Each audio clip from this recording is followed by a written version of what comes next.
For the Most High. Woo!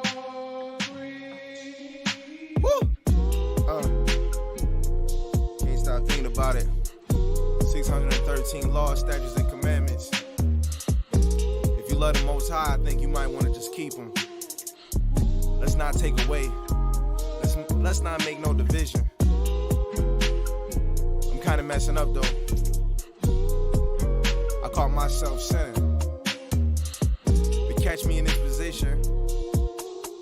Israel, you chosen. Wake up.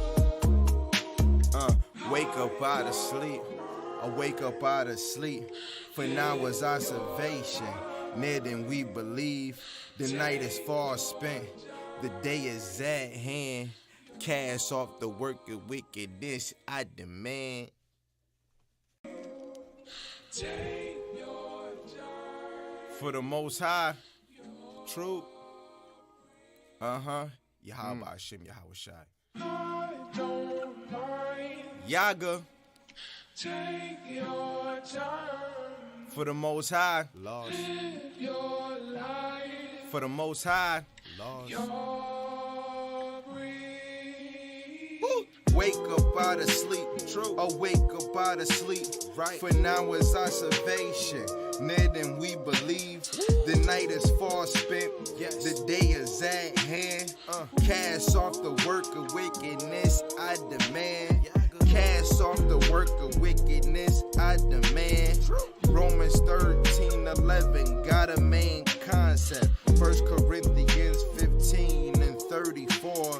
Awake to righteousness and sin not. My people lack the knowledge. I speak this to your shame. Be not deceived. Evil communication corrupts good manners. A line upon line, you can get the whole matter. If you come and like the pastor, you can never understand precept to precept. True. Woo! Take your time. For the Most High. Right. For the Most High. Woo. Love not the world, neither the things that's in it. You lusting for flesh, right? You got an evil why to your brother to the right side. Niggas testify that they on the grind. My work is white paper, I get high off black scriptures. Motivated cause I'm chosen, Edom is my opponent. Ox know his owner, the ass the master crib, but Israel do not know. I'm tryna sing a song, cause you kinda slow. Wake up out of sleep. Yeah, wake up out of sleep. For now is our salvation, near than we believe. The night is far spent, the day is at hand. Cast off the work of wickedness, I demand. Cast off the work of wickedness, I demand. Wake up out of sleep, wake up out of sleep. For now is our salvation. Sheesh. Take your time. For the Most High. Live your life. For the Most High. Woo! Can't stop thinking about it. 613 laws, statutes, and commandments. If you love the Most High, I think you might want to just keep them. Let's not take away. Let's not make no division. I'm kind of messing up though. I caught myself sinning. But catch me in this position. Israel, you chosen. Wake up. Wake up out of sleep. I wake up out of sleep. For now is our salvation, near than we believe. The night is far spent. The day is at hand. Cast off the work of wickedness, I demand. Take your time. For the Most High. True.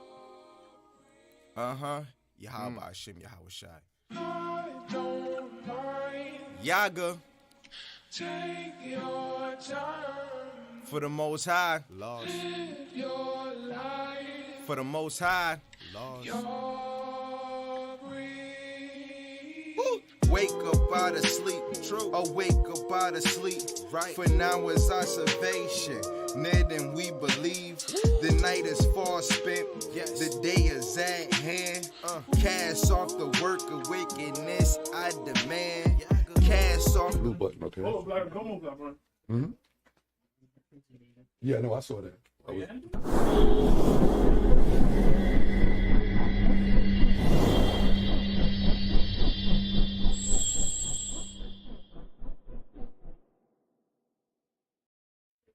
All right, like I say, shalom, shalom to everybody. Shalom to all Israel, as usual. I can say shalom also to the haters too, lovers, okay, strong players, all right, because you're playing your part and your role. But most of all praises to those that love the Most High and those that really want to see the kingdom of the Most High for the children of Israel and our rulership and the downfall of our enemies. So I can say all praises due to the Most High as usual. All praises goes to the Most High and to his son Yahushua HaMashiach. And as we continue to see the prophecies of the Most High being unfolded, we watch, we observe, and see that the Most High is bringing forth the judgment upon our enemies and the resurrection and redemption of Israel. But as usual, I will start my class off with the Psalms to give the Most High his props. And we're going to begin with Psalms 114. And today's topic is going to be more or less of a second part to our class that we started last week, the fall of Egypt. All right. And what the Most High did to ancient Egypt as bringing forth the plagues and the destruction. And like I said, all the plagues that the Most High brought in Egypt was a representation to all the gods of Egypt. All right. The Most High made mockery of their gods to show them that their gods were nothing. And we're going to read about that. I'm going to give you the names of those gods too. All right. So we're going to begin with Psalms 114, the first verse, Psalms 114. Psalms chapter 114 and verse 1. When Israel went out of Egypt, the house of Jacob, from a people of strange language. Right, from a people of strange language were the Egyptians. Because we didn't, after a while, we spoke their language, some of us being in the captivity, but that was not our native language. Just like when we were brought here to America, this is not our native language. But when we leave here, we're going to leave here speaking the language of who? The oppressor, the enemy. All right? 99% of us, when we leave here, we're going to speak in English. All right? We're not going to be speaking our Hebrew language. But when we go back into our homeland, the Most High is going to return that pure language back unto us. All right? Continue. Verse 2. Judah was his sanctuary, and Israel his dominion. Right. So Judah was his sanctuary, and Israel his dominion. All right? Continue. The sea saw it and fled. Jordan was driven back. Right. The sea saw it, the Red Sea. Jordan was fled back when Joshua parted the Jordan. Okay, go ahead. The mountains skipped like rams, and the little hills like lambs. Right, in the presence of the Most High, when he did all his works that he did for us in the desert, in the wilderness. Okay, and when we came out of Egypt, the Most High name and his presence was known and felt in the earth. And that was done to example to show Egypt and all nations that the Most High is the creator. And this modern day Egypt is going to be an example of the same thing that the Most High did in old ancient Egypt. Continue. What ailed thee, O thou sea, that thou fled, thou Jordan, that thou was driven back, ye mountains, that ye skipped like rams, and ye little hills like lambs. Right. So in the Most High present in the wilderness, when the Most High came down from the mountains quake and tremble at his presence. Continue. Tremble thou earth at the presence of the Most High. Yeah, the earth is going to tremble at the Most High present very soon. Like it trembled back then, it's going to tremble again. Continue. At the presence of the power of Jacob. See that? At the presence of the power of Jacob. That's right. That's the true power. Okay? Not all these different gods in the earth. There are no powers. That's right. The power of Jacob is a true power. Continue. Which turned the rock into a standing water. Which turned the rock into a standing water. The rock in the wilderness. That big rock that's still there today. Okay? The Most High split that rock and water gushed out of that rock to give us water in the wilderness. Okay? And the archaeologists and historians found that rock still in the wilderness. Okay? It's there. You can see a split in it. That was done by the Most High when the Most High split that rock. And that's the rock too that Moses got Moses got some heat from, because when Moses struck the rock, he didn't give the Most High no props. But Israel forced Moses to do that because they got him angry. So when Moses struck the rock, he didn't give the Most High no credit, and pray. The Most High said, "What? Moses, sorry, buddy, but you're not going into the promised land. You're going to see it from above, but you're not going in." But Moses was he was old. He did his duty. He did his job. So the Most High was going to replace him with a successor to finish the job, because Moses did his job. He did his part. Right? Remember, he was 120 at that time. So he's old. So the Most High said, "I got somebody young coming in to replace you. And when he comes in, he's going to finish this job." And when Joshua got in there, Joshua didn't play no games, man. Okay? You thought Moses was rough? Joshua was rougher, man. Joshua didn't play around, man. Okay? Because he was younger. All right? Continue reading on. Which turned the rock into a standing water, the flint into a fountain of waters. Right, and he turned the flint into fountains of water. And flint is a hard rock. Okay? But the Most High split that rock and caused water to gush off of that rock. So people might say, how could he do that? Water can't gush off from a rock. But the Most High, nothing is impossible. Okay? Because it's all elements. Everything comes from the elements. Solid, water, air. That's all part of the elements that the Most High worked upon. Right? So I want to touch on something that I saw. It was on YouTube. Some fool he was debating Zion Lex about Deuteronomy 28:68 is not referring to the transatlantic slavery. How stupid can you be? Okay? But that's because they don't want to acknowledge that we're the children of Israel. But in that whole chapter, the Most High is letting you know all the things that's going to happen to us. And then the final to all those things was going to be of us being going into slavery from the transatlantic slavery. So he was saying, no, that was just talking about Egypt. Egypt alone. We stayed in Egypt. But I want to read something to you here. Okay? Proving that people are so bad. I got to say, so stupid. But it's not stupid. They don't want to acknowledge the power of the Most High through his prophecies. But I want you to read this whole thing, Yeshaya. Okay? You can read the whole thing, but maybe the paragraph. Read the whole thing. Yeah. It says Afro-Abkhazians. So these are African, what is it called? Afro-Abkhazians. Abkhazian that live in Turkey. These are black people, Israelites that live in Turkey. And you're going to find out how they got into Turkey. It was through that the transatlantic slavery, fulfilling Deuteronomy 28:68. And we're going to read about it. Continue. Afro-Abkhazians are a group of black Caucasians that occupy Eastern Europe in the Abkhazia They region. call them Caucasians because that area was the area where Esau used to live, in the Caucasus. All right? So black people used to live in that area before Esau was up in that area. Right. Okay? Because Esau came from where? From Georgia. actually, before he was pushed up there, he was in where? Mount Seir. Then he was pushed up into that area. Okay, up in the Caucasus. All right, go ahead. Some believe that hundreds of enslaved people were transported to the village of Adzubia in the 17th century during the slave trade to work specifically on citrus plantations. See, in the 17th century, they believe. They don't believe, it's a fact. See, but the historians got to put in doubtful disputation in certain writings to make you think it's not real. But it did happen. Okay, they were shipped into Turkey during the 1700s to work on citrus plantations, just like we did all throughout the country, whether it's sugarcane, cotton, okay, you name it. We were shipped on all forms of plantations, working the field. Continue. It's a theory that could be true, as Abkhazia was indirectly under Turkish rule under the Ottoman Empire for at least 300 years. Right, because when the Ottoman Turkish Empire ruled from 1453, they ruled and they took over the earth. And they became known also as the Roman Empire, the revised Roman Empire. Continue. Beginning in the late 1500s.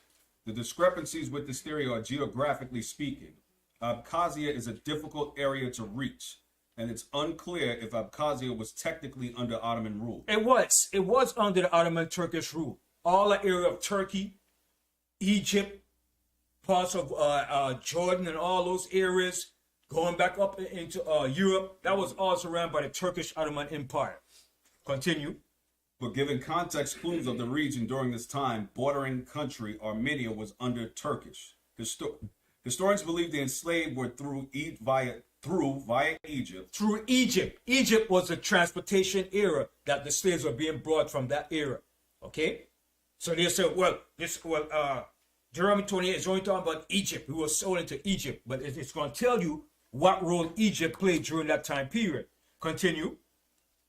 Historians believe the enslaved were via Egypt. Via Egypt. Go ahead. Which was also under Turkish rule at that time. See, which was under the Turkish Ottoman Empire rule. Continue. Egypt served as a slave trading center during this time. See, Egypt served as a what? Slave trading center. A slave trading center at that particular time. Continue. Which supports the theory that people of African descent were brought over as slaves. Go ahead. The other theory among scholars is that the Afro-Abkhazians were descendants of the ancient Colchians. The Colchians that live in Turkey. All right, go ahead. People who lived in Colchis, which is now considered present-day Abkhazia. Right, and they live in Turkey, in the land of Turkey. And one of our brother, Parazal, was over in Turkey, and he met some of them because he lived in Turkey for about 2 years. Okay, because remember, Asia Minor, when you read in the scriptures, was in Turkey. That's right. The churches, the 7 churches was in Turkey, was located in Turkey. And that's where Paul went to teach a lot of Israelites that was living in that area. Continue. Ancient Greek historian Herodotus was reportedly the first to note that black people occupied the region as early as the 5th century BC during a visit. That's a fact, and he's right. Continue. Transatlantic slave trade, Deuteronomy 28:68. In his early claims and analysis, he reportedly stated, I have drawn some conclusions on the basis of marks, for they are dark and have curly hair, when referring to Afro-Abkhazians. Little remains known about the history of Afro-Abkhazians exists today. Those who remain are, that's it. And that's it. So that fulfilled Deuteronomy 28:68. So you can't get around Deuteronomy 28:68 because even in the 64th verse, the Most High tells you he will scatter us into the 4 corners of the earth. So if the Most High is going to scatter us, how come when you get to the 68th verse, you're going to say that's not referring to this transatlantic slave trade? You understand? But it's just the stupidity and the minds of people don't want to acknowledge who we are as Israelites and what the Most High said would happen to us. So that cuts that. But read Deuteronomy 28:64. All right, you sure? Deuteronomy chapter 28, verse 64. And the Most High shall scatter thee among all the people from one end of the earth even unto the other. See, that was building up to the 68th verse, which was going to lead to the transatlantic slave trade. Continue. And there thou shalt serve other gods. And that's what we have been doing since we were brought to this side of the world. Continue. Which neither thou nor thy fathers have known, even wood and stone. And among these nations thou shalt find no ease. So amongst all these nations that we have been scattered into, we have not found no ease. Okay? No ease amongst these nations. Go ahead. Neither shall the sole of thy foot have rest. Neither shall the sole of our foot have rest. We're not going to have no rest. Working, all right? Slaving, paying taxes, being oppressed, struggling. Continue. But Yahweh shall give thee there a trembling heart, and failing of eyes, and sorrow of mind. All right. That was it on that, right? Yeah. Okay, that's it. Okay. So the 68th verse was a fulfillment of all the curses that the Most High spake was going to happen to us.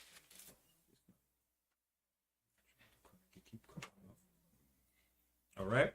Okay, so I'm going to go into my class. Today's subject is the fall of Egypt and what the Most High did to ancient Egypt. And I want you all to write some of these names down too. You could go and look it up for yourself. All right. So you don't think I'm just trying to bash Egypt and give you misinformation. Right. So let's go to the book of Exodus, the 7th chapter. Exodus, the 7th chapter.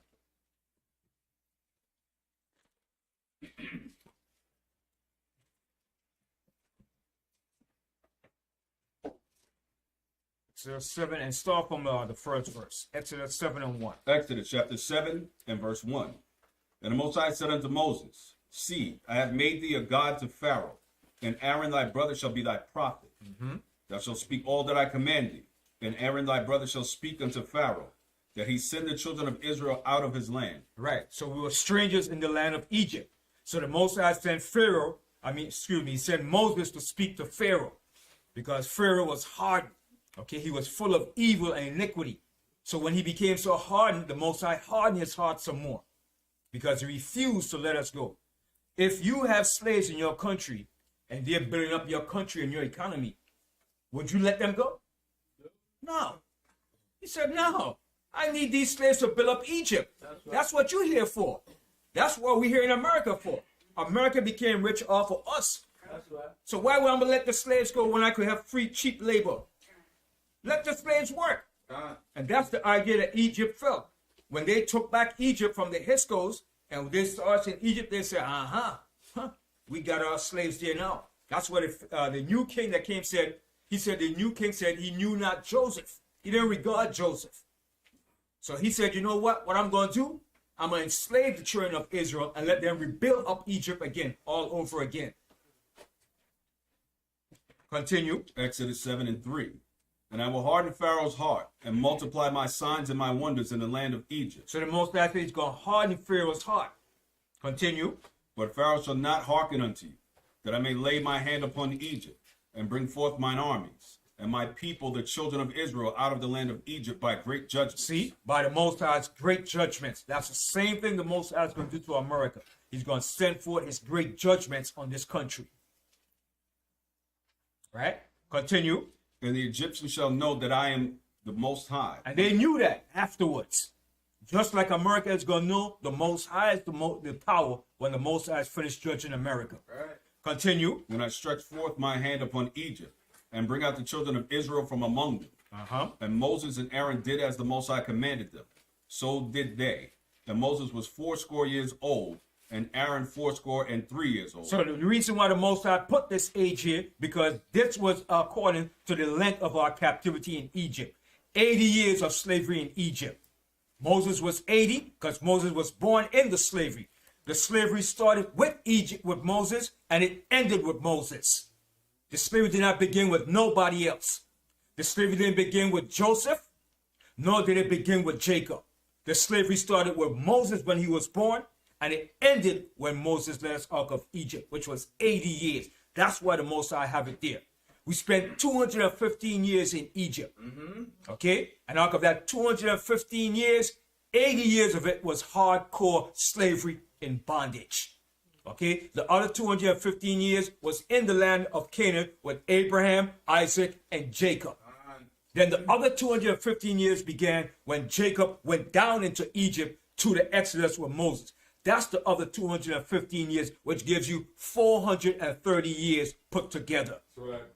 So the 215 years that we spent in Egypt, out of that 215 years, 80 years of it was slavery, not 400 years of slavery. Right. Okay? Because the 18th dynasty of Egypt only lasted for 255 years. Right. 255 years. You can't get 400 years of slavery if that dynasty lasted for 255 years. That's right. Okay? It's impossible. And if anybody want to check it out, go check it out. Go back and Google anything. Google, when did the 18th dynasty of Egypt lasted? How long did it last? And you will see. 255 years. It started with Ammuz and it ended with Horemheb, the last pharaoh of Egypt. Okay, so you can't get 400 years of slavery if that dynasty lasts for 255 years. That's why the Most High had Moses and Aaron age right here at the age of 80 and 83. Okay, continue. Verse 6. And Moses and Aaron did as the Most High commanded, so did they. And Moses was 80 years old, and Aaron 83 years old, when they spake unto Pharaoh. And the Most High spake unto Moses and unto Aaron, saying, When Pharaoh shall speak unto you, saying, Show a miracle for you, then thou shalt say unto Aaron, Take thy rod, and cast it before Pharaoh, and it shall become a serpent. Okay, so when we read this here, you see the word serpent, but it wasn't a serpent. Because when you go back to the Hebrew root word, it doesn't say serpent. Okay? I'm going to hit you with something. I saw this from Zion Lex, and I saw it, and he was right. It turned into a crocodile. Because what was the Most High doing? He was making mockery of the Egyptian god. Okay? The Egyptian had a god called Sebek. I'll spell it for you. Sebek. Or it could be spelled Sobek. Sobek. Sobek was a female god of fertility that represents the crocodile god. So the Most High was making mockery of their god. So when you read that Hebrew word, it says tanin. Tanin means a crocodile, a sea monster, or a dragon. The Hebrew word for serpent is nakash. When you read Genesis, it tells you all the Hebrew word for serpent. It said the serpent was what? More subtle than any beast. It says nakash. It does not say tanain. Tanain, which means a dragon, a sea monster, or crocodile. When you read this here in Hebrew, it says tanain, which means a crocodile. Okay? When you go to Ezekiel 29, it says the same thing about Pharaoh. The Most High called him a dragon.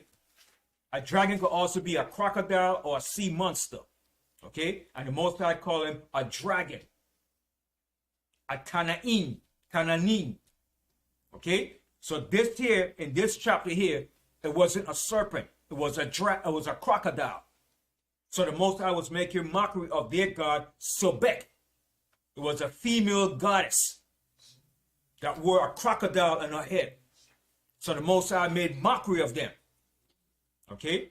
And all through this whole chapter, the Most High was making mockery of their gods to show them that their gods are nothing. And who did that in our history? What prophet made mockery of the nation's gods? Elijah.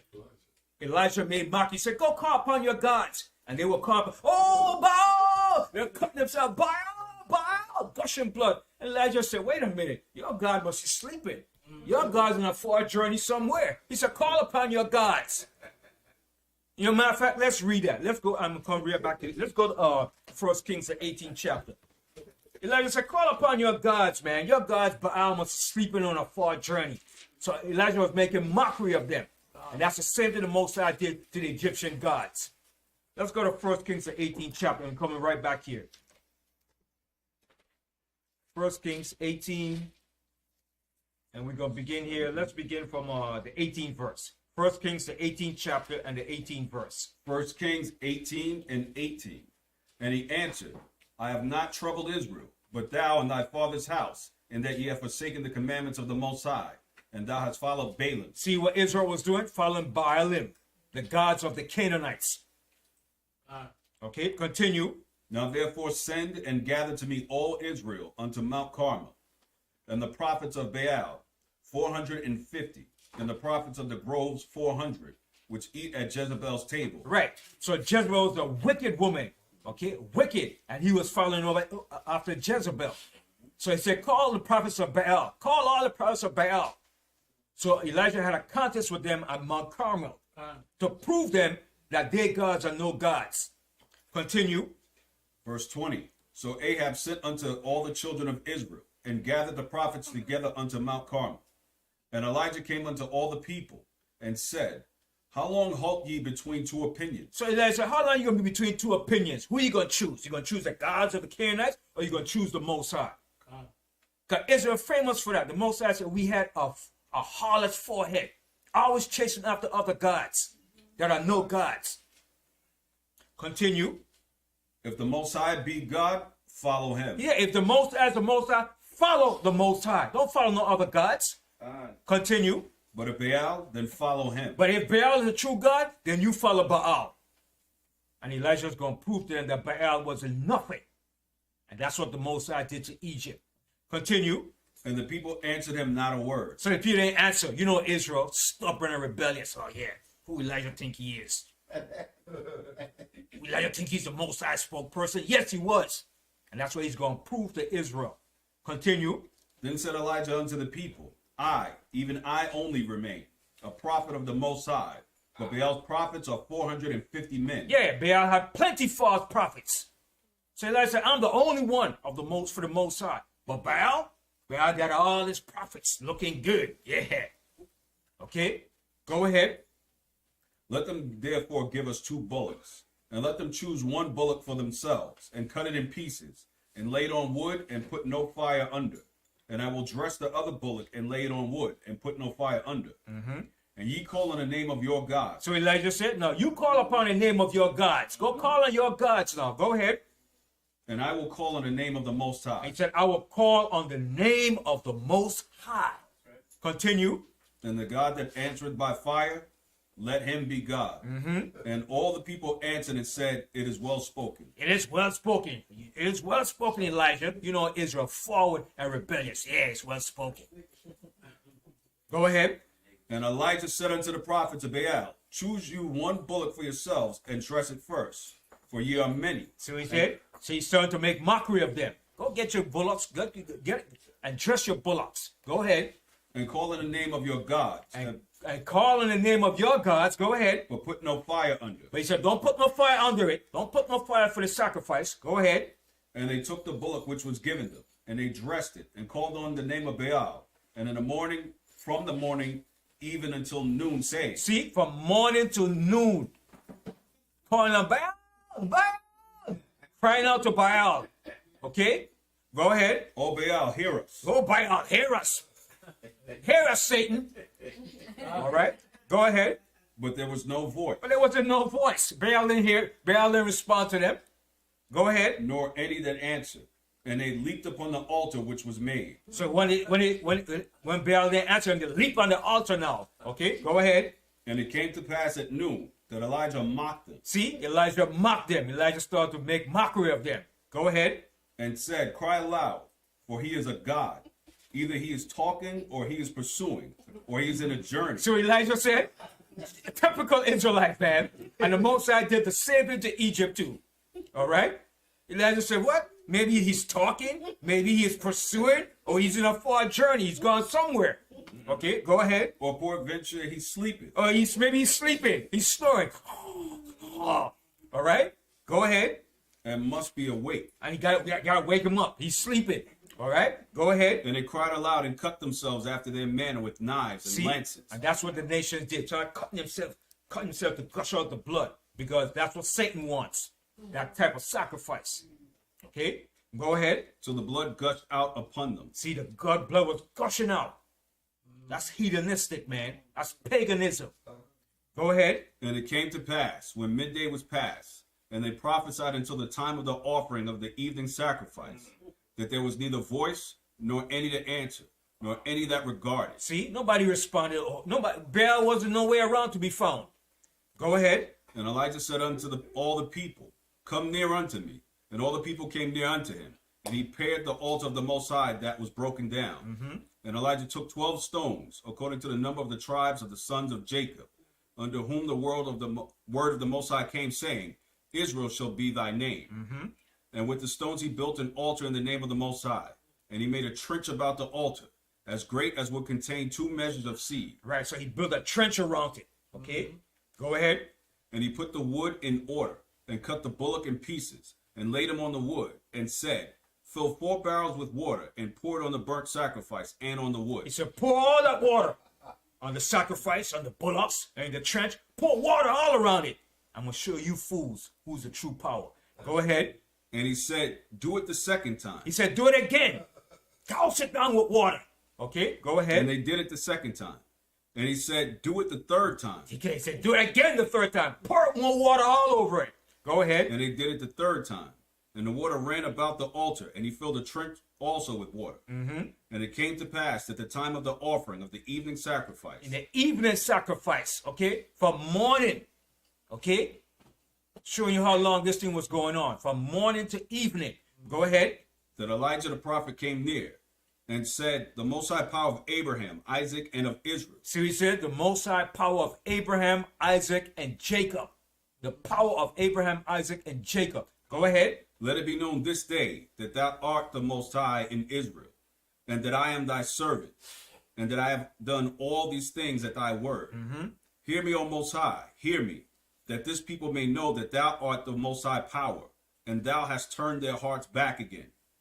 Then the fire of the Most High fell and consumed the burnt sacrifice, and the wood, and the stones, and the dust, and licked up the water that was in the trench. So the Most High fire did, it licked everything up. Lick it up. Burn everything up, man. Okay, go ahead.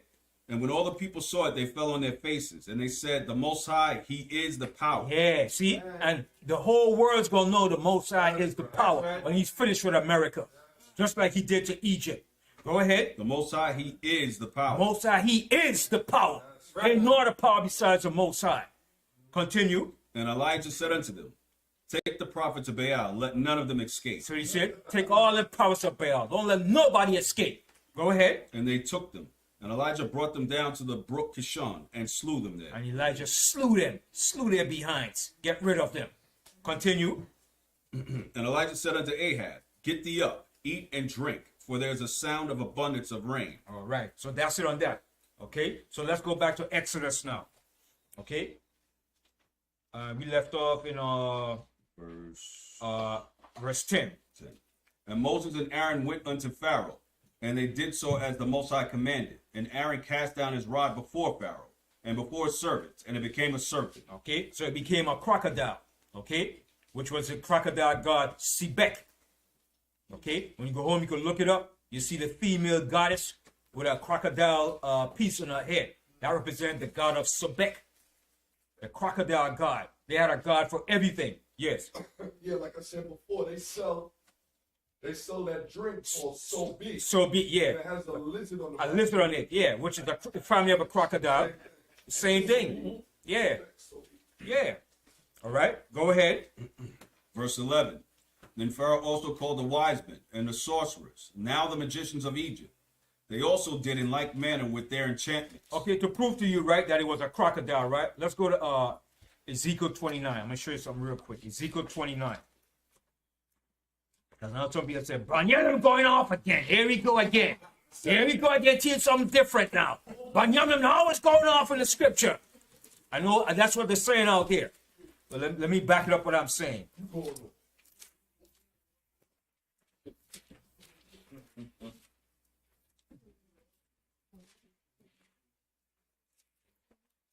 Ezekiel 29 and start from the first verse here. Ezekiel chapter 29 and verse 1. In the 10th year, in the 10th month, in the 12th day of the month, the word of the Most High came unto me, saying, Son of man, set thy face against Pharaoh, king of Egypt, and prophesy against him, and against all Egypt. Speak and say, Thus saith the Most High power, Behold, I am against thee, Pharaoh, king of Egypt, the great dragon. See that word there? The great dragon is Tanaim, which means a crocodile, not serpent. Okay, go ahead. That lieth in the midst of his rivers. And what was in the rivers of Egypt? Crocodiles, not dragon, but that's what you call a crocodile, a dragon, a sea monster. The Nile River was famous for its crocodile. Okay, when you look up that Hebrew word there, it says Tanaim. Okay, we say in our Hebrew Tanayam, which means plural for dragon or crocodile. Tanayam. The so-called Jews or Old Testament Israel say Tanaim. Tanaim, which means a crocodile. Okay, continue reading on. The great dragon that lieth in the midst of his rivers. See, the great dragon, which is the crocodile, go ahead.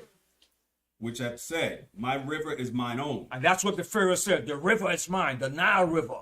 Continue. And I have made it for myself. And I have made it for myself. Go ahead. But I will put hooks in thy jaws, and I will cause the fish of thy rivers to stick unto thy scales, and I will bring thee up out of the midst of thy rivers, and all the fish of thy rivers shall stick unto thy scales. So the Most High was going to turn his own people against him too, and he was going to bring the king of Babylon against him.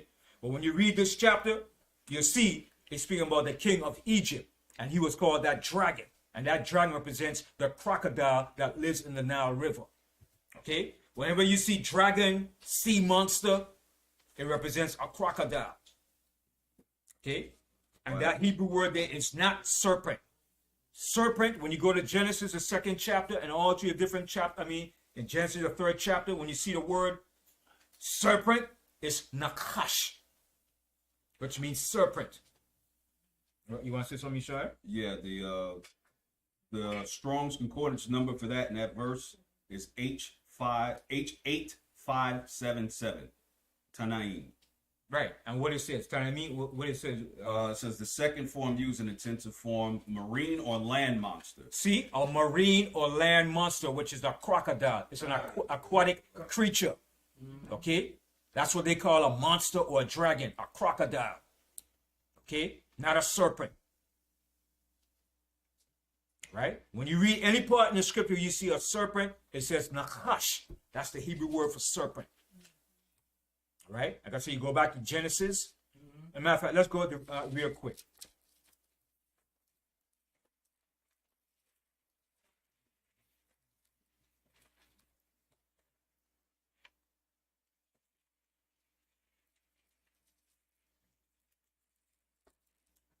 When you go to Genesis 3 and 1.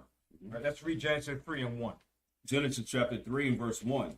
Now the serpent was more subtle than any beast of the field. And when you look up that word in the Hebrew right there, it says nakash. Okay, go ahead. Which the Most High Power had made.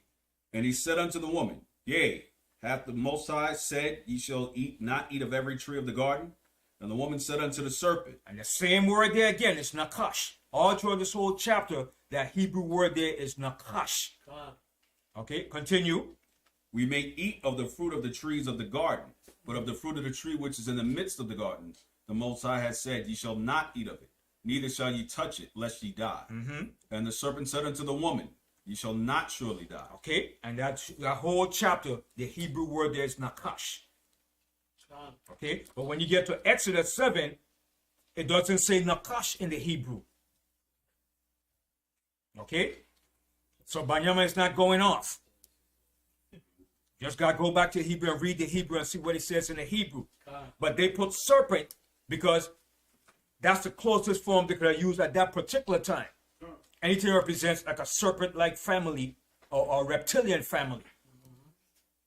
Have the Hebrew for that too. Right. You got the Hebrew? In Genesis 3 and 1, it's H5175. Nachash. A snake. A snake, a serpent. Okay, so let's go back to Exodus 7. All right, and we left off the 12th verse, right? Exodus chapter 7 and verse 12. For they cast down every man his rod, and they became serpents. But Aaron's rod swallowed up their rods. And he hardened Pharaoh's heart, that he hearkened not unto them, as the Most High had said.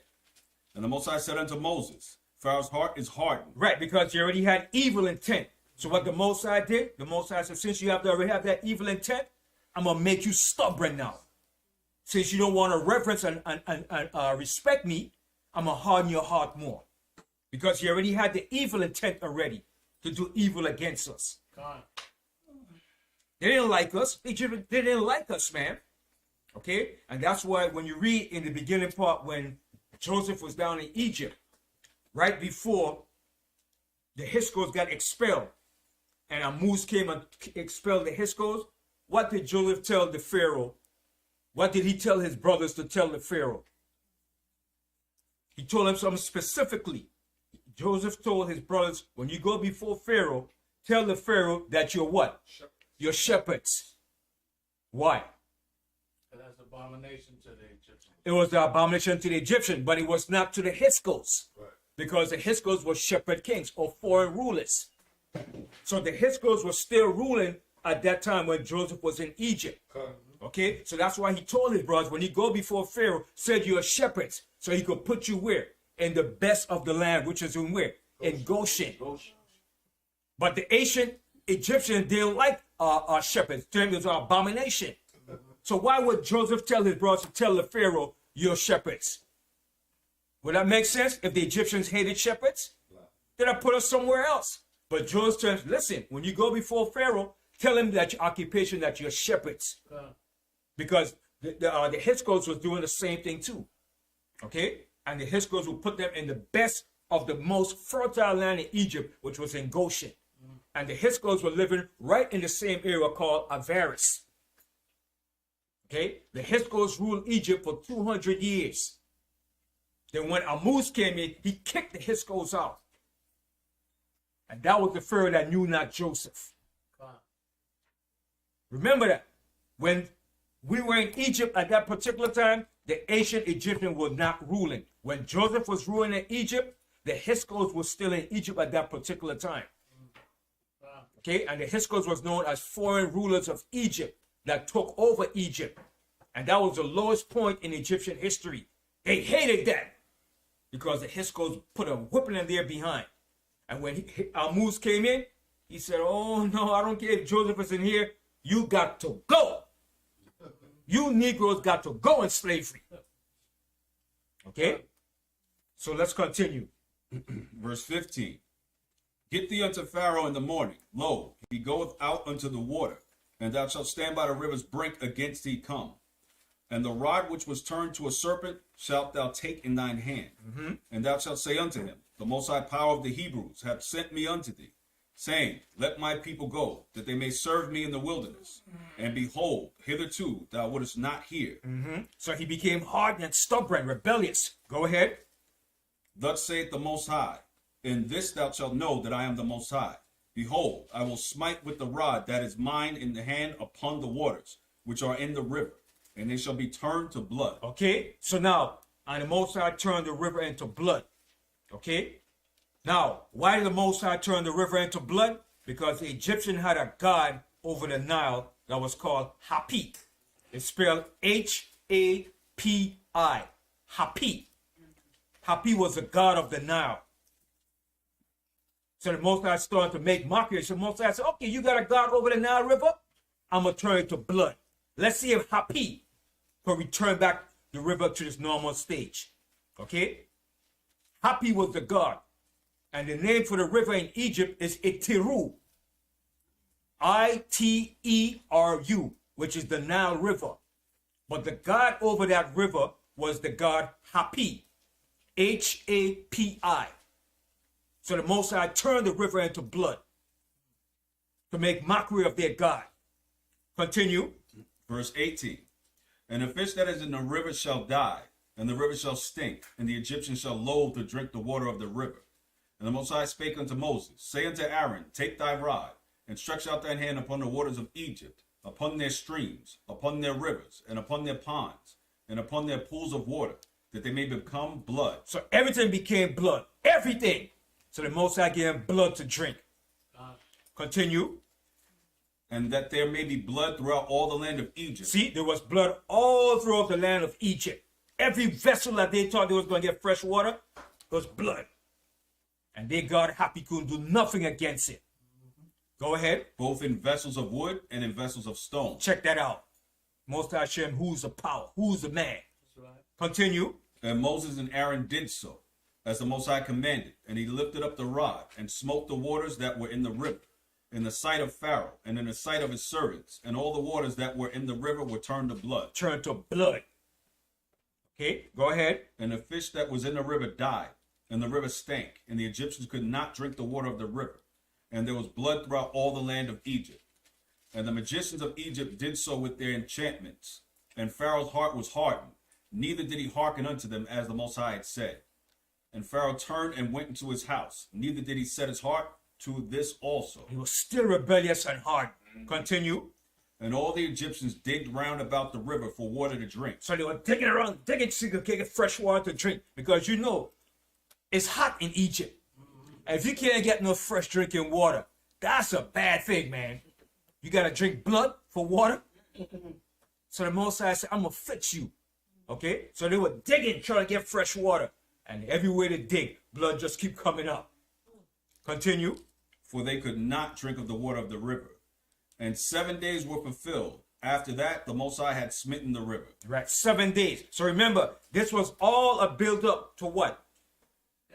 To the Exodus, the Passover. So this wasn't years. This was weeks, about a whole month. This was weeks leading up to the Passover. Right? And the Most High was bringing those plagues back to back, back to back. Okay? Continue reading on. Exodus chapter 8 and verse 1. And the Most High spake unto Moses, Go unto Pharaoh, and say unto him, Thus saith the Most High, Let my people go, that they may serve me. And if thou refuse to let them go, behold, I will smite all thy borders with frogs. And the frogs, the Most High smite them with frogs. This is another female god, Heket. Okay? This is a female god with a frog head.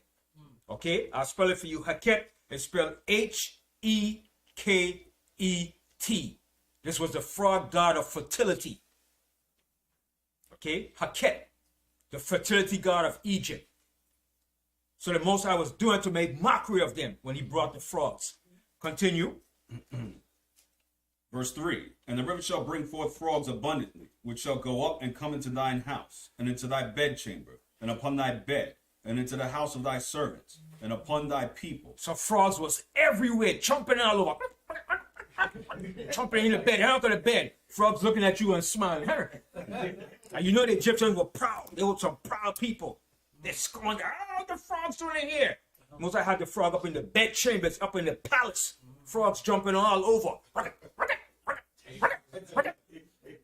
All right? So you can imagine the sight that was to the Egyptians, man. Okay?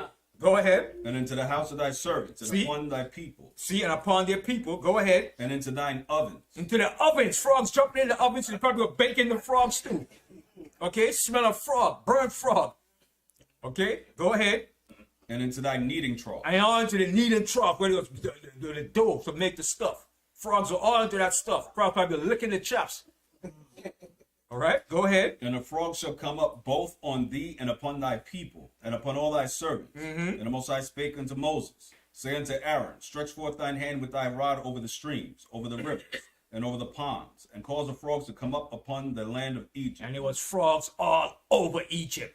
Okay, go ahead. And Aaron stretched out his hand over the waters of Egypt, and the frogs came up and covered the land of Egypt. And covered the land of Egypt. Frogs. Okay, go ahead. And the magicians did so with their enchantments, and brought up frogs upon the land of Egypt. So they try to duplicate what Moses did now, because they had that power too, through Satan. Okay, every kingdom had that power on the left-hand side. Okay, America has that power too. Don't sleep on America. They got that power too. They got their witches and warlocks and their demons too. Remember the Most High said in Isaiah 47, stand now with thy enchantments. Yeah, they got their sorcerers, their soothsayers. How you think they could read the heavens and tell you it's going the 10-day forecast? It's going to be 48 degrees tomorrow. It's going to be 50. How they could forecast all that? It's going to be 10 inches of snow. Okay? They got their soothsayers and their magicians too. You don't see them, but they're there. Right. You want to say something, Howard? Yeah, and that was stupid of them because frogs over there. Why you going to make more frogs? Right.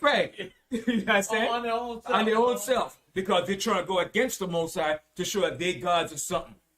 All right? You want to say something, Yeshua? Okay, go ahead. Verse 8, the Pharaoh called for Moses and Aaron, and said, Entreat the Most High, that he may take away the frogs from me, and from my people, and I will let the people go, that they may do sacrifice unto the Most High. That's sweet talk. You're trying to sweet talk Moses. Okay, Moses. I see what your God did. I'm going to let the people go.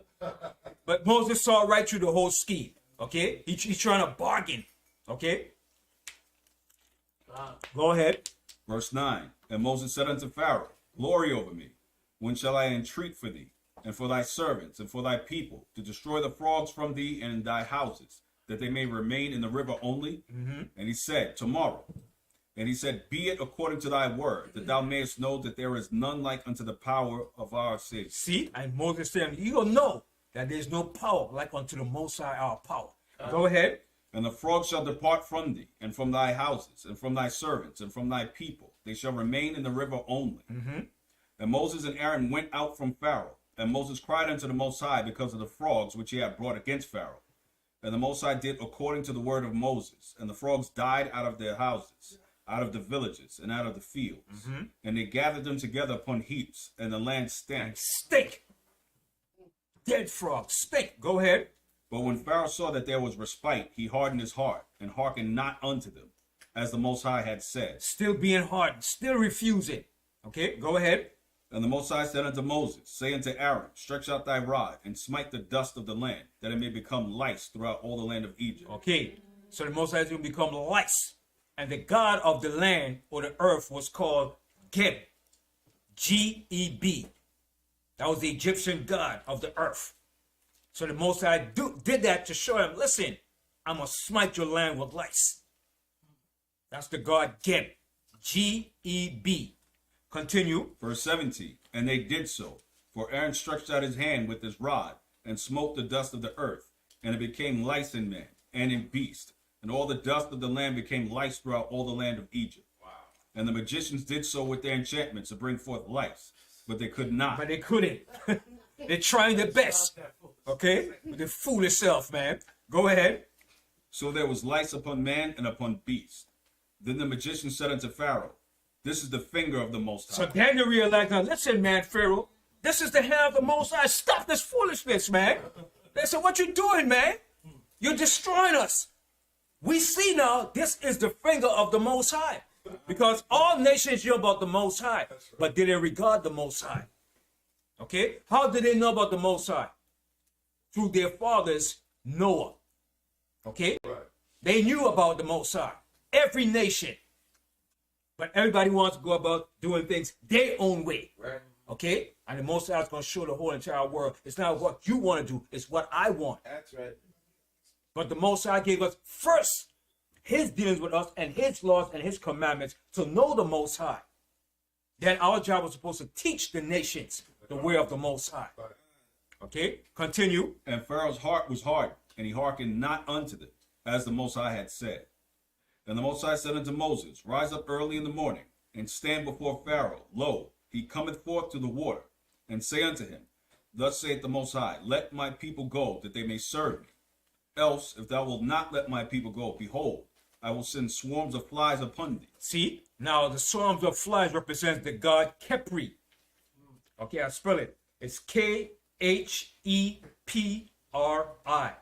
This was the Egyptian god of creation and movement of the sun. Right? That was the god Kepri. K-H-E-P-R-I.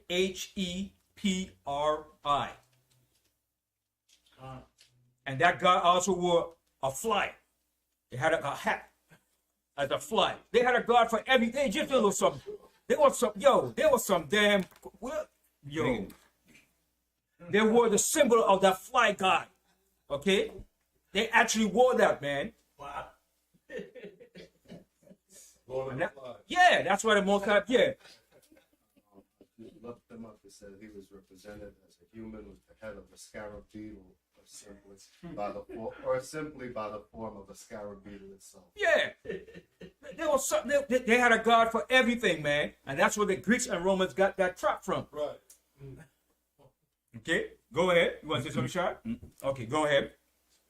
Salah. He said, else if thou wilt not let my people go, behold, I will send swarms of flies upon thee, and upon thy servants, and upon thy people, and into thy houses, and the houses of the Egyptians shall be full of swarms of flies. And you know flies is an irritating, disgusting thing, man. In your house.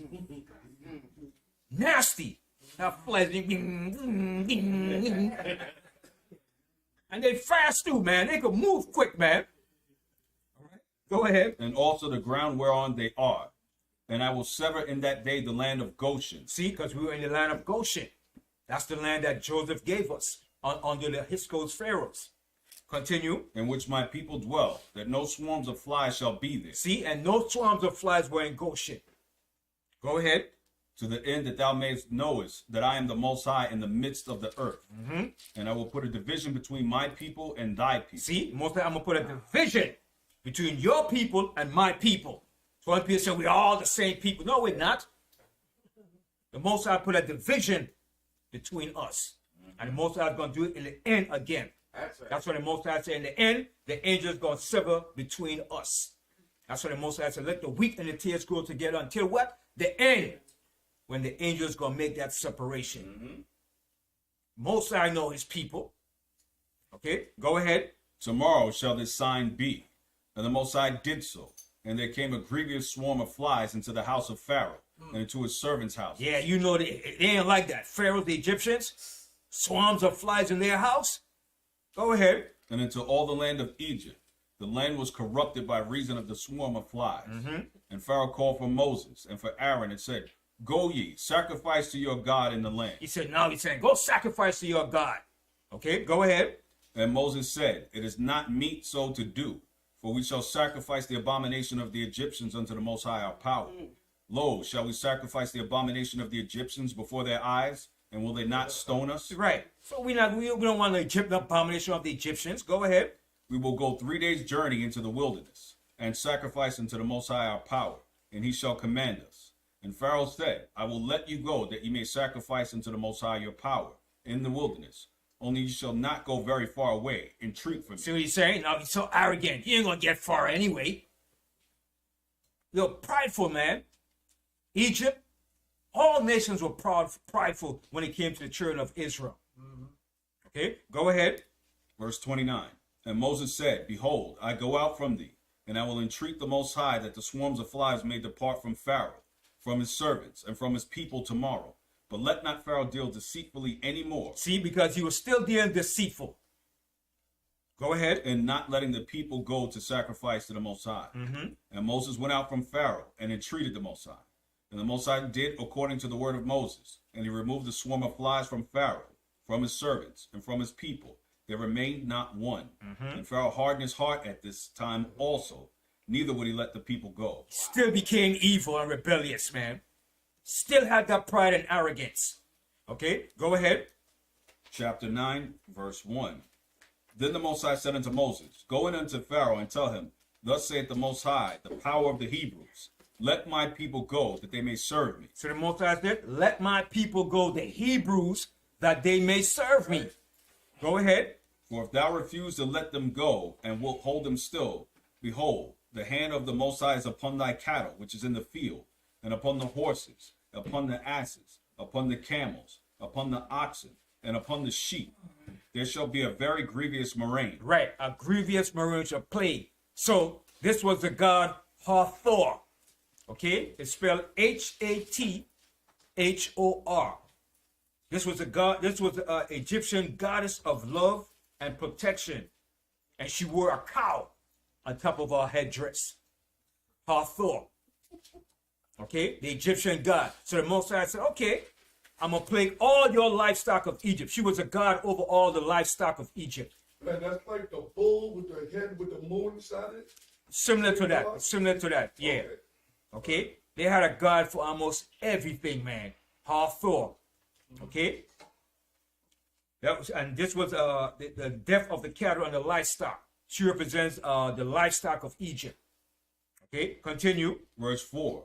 And the Most High shall sever between the cattle of Israel and the cattle of Egypt. So all cattle live, but they were plagued. Continue. And there shall nothing die of all that is in the children of Israel.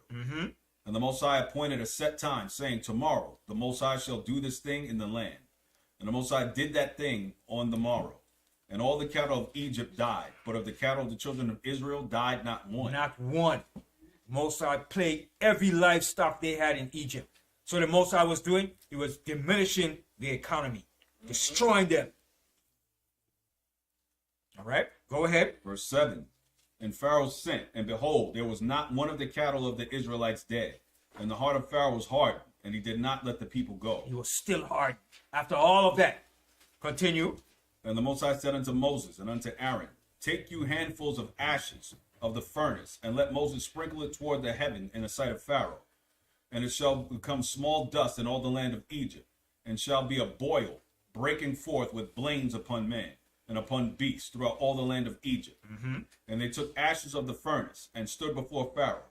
And Moses sprinkled it up toward heaven, and it became a boil breaking forth with blains upon man and upon beasts. And the magicians could not stand before Moses because of the boils, for the boil was upon the magicians and upon all the Egyptians. And the Most High hardened the heart of Pharaoh, and he hearkened not unto them, as the Most High had spoken unto Moses. All right. So the boils represents the diseases that the Most High brought. And what the Most High was doing was making mockery of the god Isis. Okay, Isis is spelled I-S-I-S.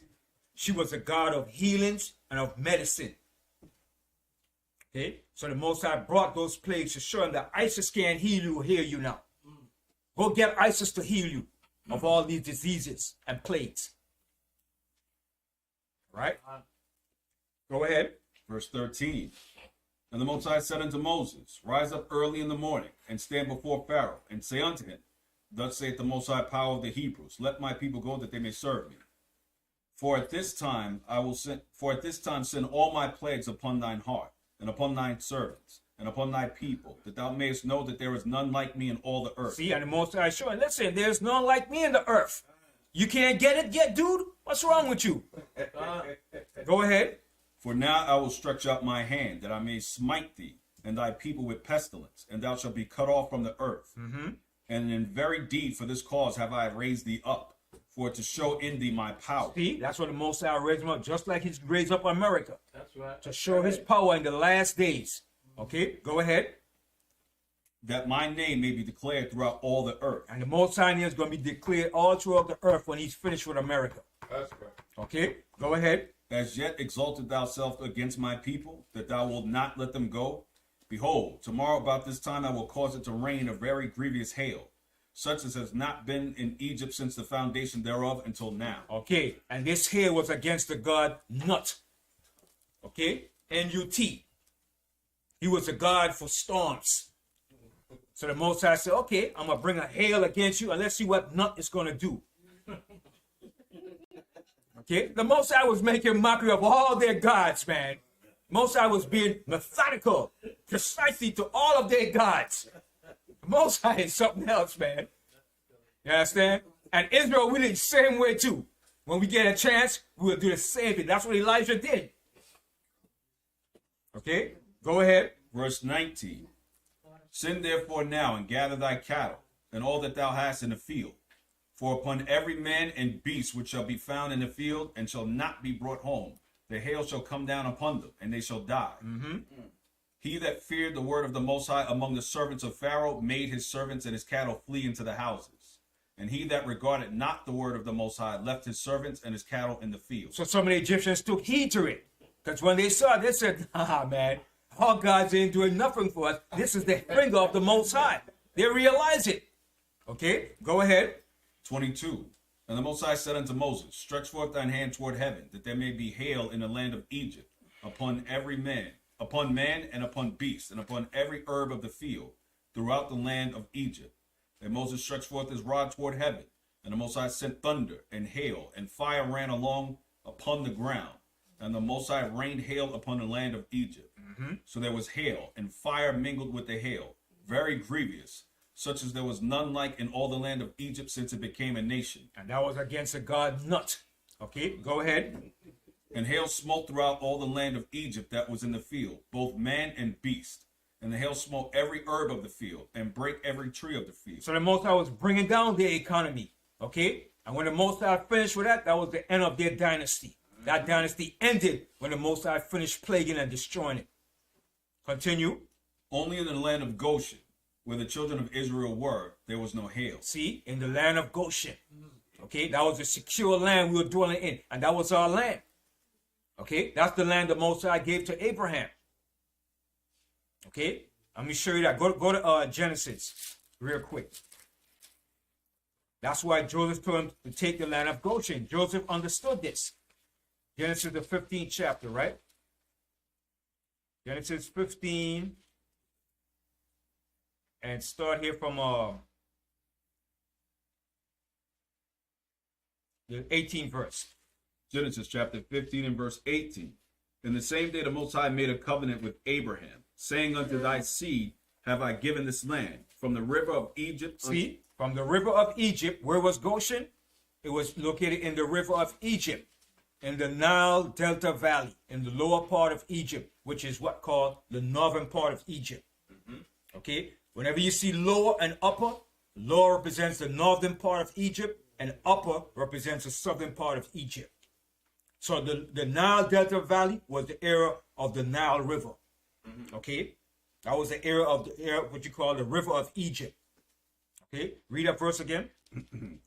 Verse 18. In the same day the Most High made a covenant with Abram, saying, Unto thy seed I have given this land, from the river of Egypt unto the great rivers, the river Euphrates. See, from the river of Egypt, which is the land of Goshen, up until where? The river of the Euphrates. Where's the Euphrates? Right. Up in Iraq. Okay, go ahead. The Kenites and the Kenizzites and the Cadmonites and the Hittites and the Perizzites and the Rephaims and the Amorites and the Canaanites and the Girgashites and the Jebusites. So the Most High gave us that whole entire land of Canaan, where all these African nations were dwelling in. Okay, because the Canaanites were dwelling in the land of Canaan, like they were like flies in the land. Okay, there was so much of them. The Most High said, when we got there, the Most High said, 7 nations mightier and greater than thou. They were built up in the land. Millions and millions of them in the land, man. Okay, they outnumbered us in the land. Okay, go back to Exodus.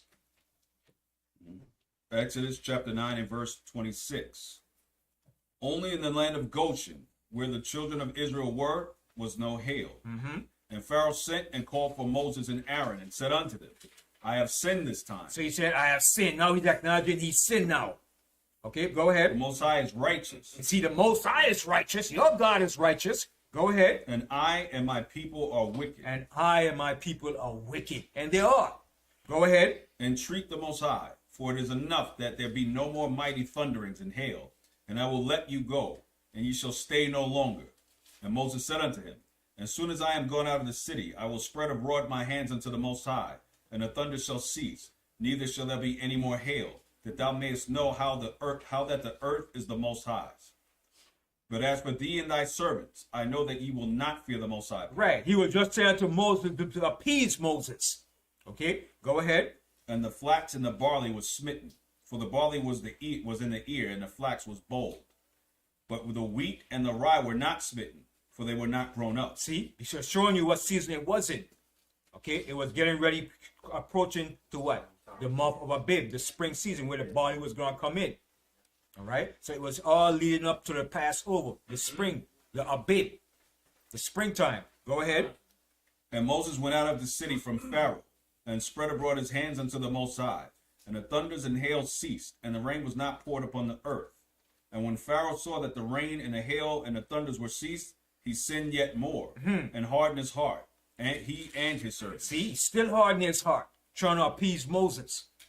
Go ahead. And the heart of Pharaoh was hardened, neither would he let the children of Israel go, as the Most High had spoken by Moses. Continue. And unto the Most High said unto Moses, and the Most High said unto Moses, Go in unto Pharaoh, for I have hardened his heart, and the heart of his servants, that I might show these my signs before him, and that thou mayest tell in the ears of thy son, and of thy son's son, what things I have wrought in Egypt, and my signs which I have done among them, that ye may know how that I am the Most High. Right. And so you could know what the Most High did in Egypt, his mighty acts. The same thing the Most High is going to do here. When we leave out of here, we're going to know the mighty acts of the Most High. That's why the Most High said, it shall no more be said, the Most High that liveth, that brought the children of Israel out of the land of Egypt, but where? From the land of the north and all the place where he have scattered us. This is going to be the new saying here, when the Most High finished with this piece of garbage here. That's right. Okay? Go ahead. Exodus chapter 10 and verse 3. And Moses and Aaron came in unto Pharaoh, and said unto him, Thus saith the Most High power of the Hebrews, How long wilt thou refuse to humble thyself before me? See, he refused to humble himself. Go ahead. Let my people go, that they may serve me.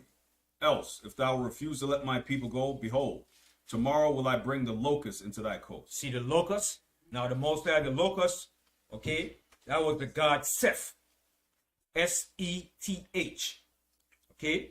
That was the Egyptian god of storms and disorder. All right? So the Most High brought that as a representation against the god of Seth, the locust. All right? Go ahead. And they shall cover the face of the earth, that one cannot be able to see the earth. See, the locust came in abundance. And remember the Most High said the locust is his what? His army. The Most High called the locust his army. Go ahead. And they shall eat the residue of that which is escaped, which remaineth unto you from the hail, and shall eat every tree which groweth for you out of the field. So the Most High was drying it up, taking up all the resources, food, everything. The Most High was going to leave them dry and destroy. Continue. And they shall fill thy houses, and the houses of all thy servants, and the houses of all the Egyptians, which neither thy fathers nor thy fathers' fathers have seen. since the day that they were upon the earth unto this day. And he turned himself and went out from Pharaoh. And Pharaoh's servants said unto him, how long shall this man be a snare unto us? So they're saying, yo, man, how long this man gonna be a snare to us, man? Yo, Pharaoh, do something, Pharaoh. They were pleading to Pharaoh because they knew that this Moses was the one that they foreshown in their prophecies that he was gonna bring Egypt down. They said, we told you this was the dude, man. And now they're seeing it happening now. Okay, go ahead. Let the men go, that they may serve the Most High their power. Knowest thou not yet that Egypt is He destroyed? said, man, you can't see Egypt is destroyed now? We're destroyed. We're not going to come back from this. Go ahead. And Moses and Aaron were brought again unto Pharaoh. And he said unto them, go serve the Most High your power. But who are they that shall go? He said, well, yeah, you go serve your God, but who's going to follow you and your God? That's what he's saying. Now he's getting smart now. Go ahead. And Moses said, we will go with our young and with our old, with our sons and with our daughters, with our flocks and with our herds. We will go, for we must hold a feast unto the Most High. Which was the Passover. That's right. Okay, go ahead. And he said unto them, let the Most High be so with you, and I will let you go, and your little ones. Look to it, for evil is before you. Not so. Go now, ye that are men, and serve the Most High, for that ye did desire. And they were driven out from Pharaoh's presence. So Pharaoh said, man, get out of here. Chase them out. Get out of here. All right? 'Cause they didn't like us, man. Don't think the Egyptians, they didn't like us, man. They had a perpetual hatred for us, just like the white man did too, man. Okay, go ahead. Verse 12. And the Most High said unto Moses, stretch out thine hand over the land of Egypt for the locusts, that they may come up upon the land of Egypt, and eat every herb of the land, even all that hail had left. And Moses stretched forth his rod over the land of Egypt, and the Most High brought an east wind upon the land all that day. Right, so the Most High brought that east wind to bring in the locusts. Okay, and that locust came in, man. Okay, because that God said it was representing the storms. He's supposed to control the storms, but he was in nowhere to stop and control that storm. Go ahead. And all that night, and when it was morning, the east wind brought the locusts. And the locusts went up all over the land of Egypt, and rested in all the coast of Egypt. Very grievous were they. Before them that were no such locusts as they. Wow. Neither after them shall be such. Right. Go ahead. For they covered the face of the whole earth, so that the land was darkened, and that they did eat every herb of the land and all the fruit of the trees which the hail had left. And that's what locusts do. They eat up all your fruits and your herbs and your vegetation, man. When they start, they don't finish until everything is gone. You're like a parasite when it comes to that, man. Okay, go ahead. And there remained not any green thing in the trees, or the herbs of the field throughout all the land of Egypt. Then Pharaoh called for Moses and Aaron in haste, and he said, I have sinned against the Most High your power and against you. Here you go again now. Proud. Okay, go ahead. Now therefore forgive, I pray thee, my sin only this once, and entreat the Most High your power, that he may take away from me this death only. And he went out from Pharaoh and entreated the Most High. And the Most High turned a mighty strong west wind. So the Most High brought a reverse now, a strong west wind to push all the locusts out of the land. Okay, go ahead. Which took away the locusts and cast them into the Red Sea. And cast them into the Red Sea. There remained not one locust in all the coast of Egypt. But the Most High hardened Pharaoh's heart, so that he would not let the children of Israel go. See? So the Most High controlled the hearts of men. And a man, Most High said, I'm still harden your heart. You arrogant bastard, you. Go ahead. And the Most High said unto Moses, stretch out thine hand toward heaven, that there may be darkness over the land of Egypt. See it? Darkness. Go ahead. Even darkness which may be felt. See? Darkness. You can feel the darkness. Okay? And that was against what God of Egypt? Ra. The sun god Ra. Most High said, where's the sun god Ra? Huh? Where is he? 3 days of darkness when the sun was up. And sun god Ra couldn't bring no light to Egypt. Most High was making mockery of them. Go ahead.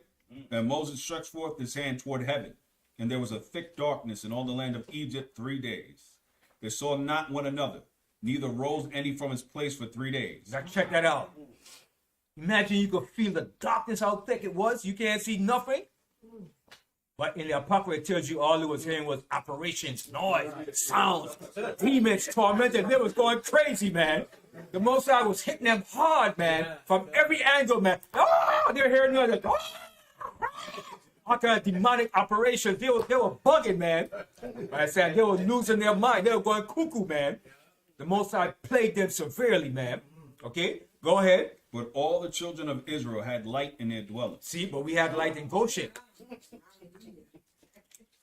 Go ahead. And Pharaoh called unto Moses and said, Go ye serve the Most High. Only let your flocks and your herds be stayed. Let your little ones also go with you. And Moses said, Thou must also give us sacrifices and burnt offerings. Yeah, Moses said, no. Before we leave, we got to get everything that's here in Egypt, okay? We work and we build this thing up. We're not just going to leave here with nothing. We need that. We work for that. We earned that.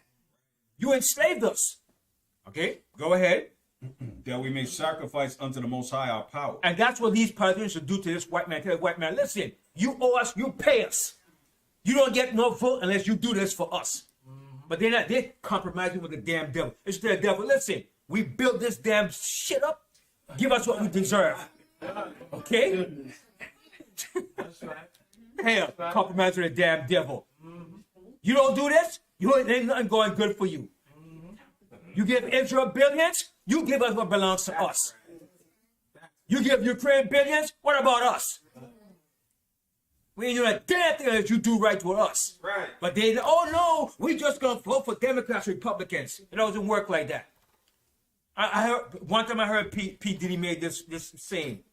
He said, if any Democrat or politician want our vote, they should pay us. I said, he had a point there. They should pay us if you want our vote. You know? But these politicians ain't gonna do it because they're a bunch of greedy sellouts. Okay? They compromise and they do everything the master says because they only worry about their reputation and their position. They don't give two damn about you. Right. Continue. Verse 26. Our cattle also shall go with us. There shall not an hoof be left behind. For therefore we must take to serve the Most High our power. And we know not with what we must serve the Most High until we come thither. But the Most High hardened Pharaoh's heart, and he would not let them go.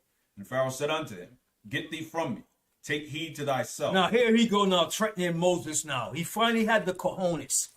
He gonna talk trash to Moses. Threatening Moses. Now check what Moses, read it. Go ahead. Get thee from me. Take heed to thyself. See my face no more. For in that day thou seest my face, thou shalt die. See, tell Moses, he said, you see my face again, Moses, you gonna die. He talking big talk now. Okay? So Moses said, oh yeah? Okay, go ahead. And Moses said, Thou hast spoken well. Moses said, you have spoken well, boy. Go ahead. I will see thy face again no more. Moses said, I ain't gonna see your face no more again. Okay? After this year, you ain't gonna see my face again. Go ahead. And the Most High said unto Moses, Yet will I bring one plague more upon Pharaoh and upon Egypt. Afterwards he will let you go hence. When he shall let you go, he shall surely thrust you out hence altogether. All right. Speak now. So when he threatened Moses, the Most High said, okay, Moses, that's what I like. He threatened you. Now you gonna let him know the deal now. Okay, go ahead. Speak now in the ears of the people, and let every man borrow of his neighbor, and every woman of her neighbor, jewels of silver and jewels of gold. We didn't borrow, we took it. That's right. We took it. It's ours. Okay, go ahead. And the Most High gave the people favor in the sight of the Egyptians. Moreover, the man Moses was very great in the land of Egypt, in the sight of Pharaoh's servants and in the sight of the people. And Moses said, Thus saith the Most High, about midnight I will go out into the midst of Egypt. See, midnight. The Most High is going to wait till it's midnight when they're sleeping in the dark of the night. And that's where Esau get that idea from. When his military comes to attack you, when does he attack? Anywhere between midnight and 2 in the morning. Okay? That's when he sends in his military to do his covert, dirty operations against nations. He doesn't attack in the daytime. He does it in the nighttime when you're asleep. Right. Okay? Continue. Verse 5. And all the firstborn in the land of Egypt shall die, from the firstborn of Pharaoh that sitteth upon his throne, even unto the firstborn of the maidservant that is behind the mill. And that's the final and last plague which was done against Pharaoh, the ultimate god of Egypt. That's right. After he threatened Moses, the Most High said, this is it for him now, Moses. He has to go. And I'm going to take him out, him and his firstborn, and everything in the firstborn of Egypt. The Most High took it out to show Pharaoh. Continue. And all the firstborn of beasts. And there shall be a great cry throughout all the land of Egypt. Yeah, it was crying, man. You could have heard that cry. They was crying out. Okay, go ahead. Such as there was none like it, nor shall be like it any more. But against any of the children of Israel shall not a dog move his tongue, against a man or beast, that you may know that the Most High power doth put a difference between the Egyptians and Israel. That's right. The Most High put a difference between us. We ain't no damn Hamite. Most High put a difference between us. We're two different nations. Two different nations.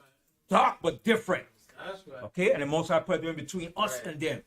And they know that too. Continue. And all these thy servants shall come down unto me, and bow down themselves unto me, saying, Get thee out, and all the people that follow thee. And after that I will go out. And he went out from Pharaoh in great anger. And the Most High said unto Moses, Pharaoh shall not hearken unto you, that my wonders may be multiplied in the land of Egypt. And Moses and Aaron did all these wonders before Pharaoh. And the Most High hardened Pharaoh's heart, so that he would not let the children of Israel go out of his land. Right. So the Most High brought the death of the firstborn in opposition to him. Because Pharaoh was the ultimate god of Egypt. He was over all the gods that they had in Egypt. He was the supreme god. So the Most High said, okay, you the supreme god? When I kill your firstborns, let's see what you could do against that. And nothing he could have done against that. So all these plagues was a representation against the gods of Egypt. What the Most High did. And the Most High showed that his name and his power, he is the creator. And he's going to show America the same thing all over again. That's right. All right? That's why the Most High wants to serve him. He don't want to serve no other gods. That's right. Because the Most High is the true power. And Egypt had the same mindset like this devil today. The same mindset. That they're the superior beings. They run things. Their God is the only true God. That we were meant to be their slaves. The same mindset. Everything that Esau thinks and do today, he got from the ancient Egyptians. Right. Everything. The way he set up his kingdom, his rulership, his laws. Got it from the Egyptians, man. That's why the Most High compares America to what? Spiritual Egypt. That's why Deuteronomy 28:68 is a fulfillment of the transatlantic slave trade. That's right. Okay? Somebody tell you it doesn't mean that. Anybody saying because they hate the Most High. Right? Wow. So with that, before I close off the class, I want to go over one more subject. Yes. Did you say the name of the last god? Foot, right? Hmm? Did you say the name of it? Yeah. And Anubis, right? Was the death? Was that the last All right. Okay.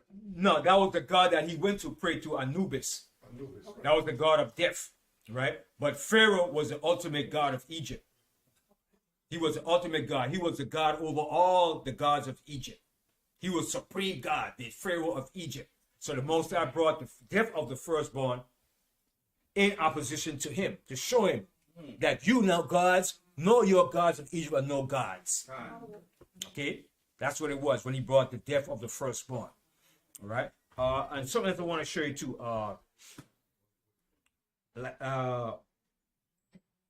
Manetho, that was the name I try to remember. Manetho was the Egyptian historian during the time of the Greeks that tried to change the history and omit what the Most High did in Egypt. His name is spelled Manetho.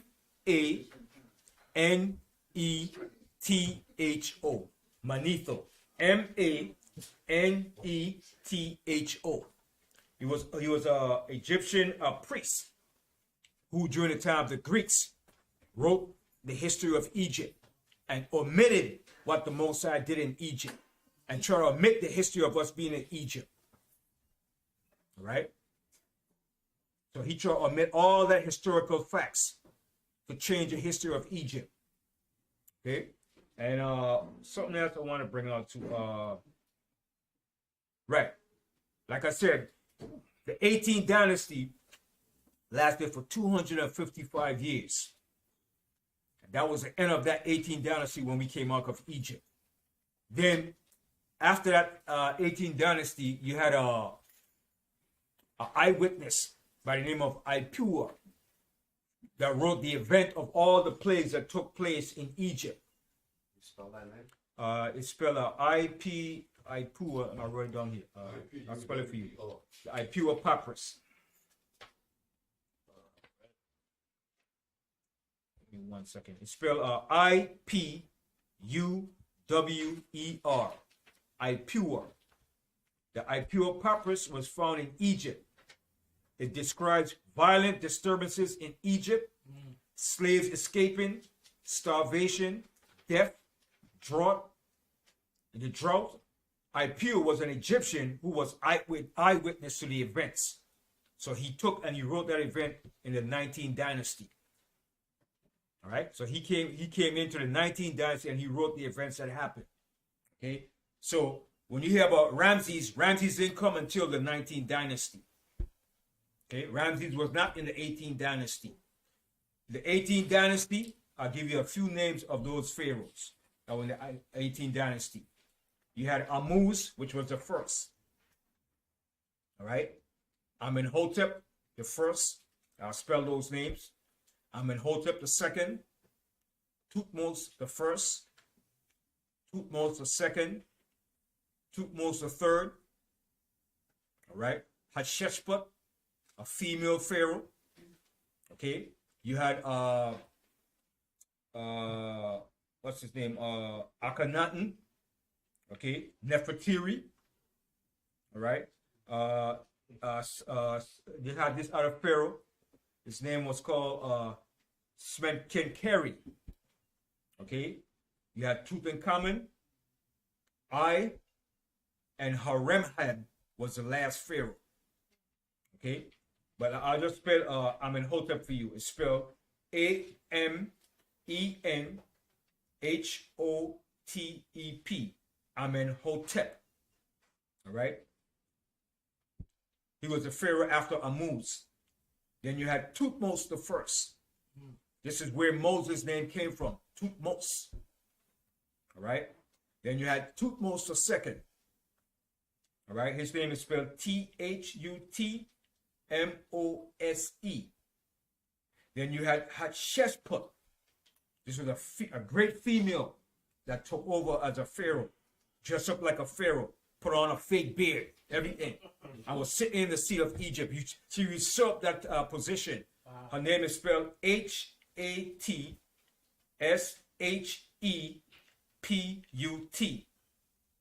Hatshepsut. Okay, and this was the one that found Moses in the Nile. Okay. Then you had Amenhotep the second, Thutmose the fourth, Amenhotep the third, Amenhotep the fourth, Akhenaten, Nefertiri, Smenkhkare, Tutankhamun. Everybody heard about Tutankhamun? He died at a young age. King Tut, King Ihya, the pharaoh. Then you had Horemheb, the last pharaoh. His name is spelled Haremhab. Horemheb. Right? That was the last pharaoh. And that dynasty had 17 rulers. And it lasted for 255 years. That dynasty. And when that dynasty ended, the 19th dynasty came up. And we left in the 18th dynasty. That was the end of that dynasty when Moses brought us out of Egypt. So, if that dynasty lasted for 255 years, there's no way we could have been 400 years of slavery in Egypt. 80 years from the time Moses was born to the Exodus. That's when the slavery began. Oh, I forgot I found the translation from the Ipur. If you want me to read what it says. Yeah, read what it says, yeah. Okay, this is from the Ipur. It's written in the Bible style. It says Ipur, chapter 2, verses 5 through 6. Plague is throughout the land. Blood is everywhere. Verse 10, the river is blood.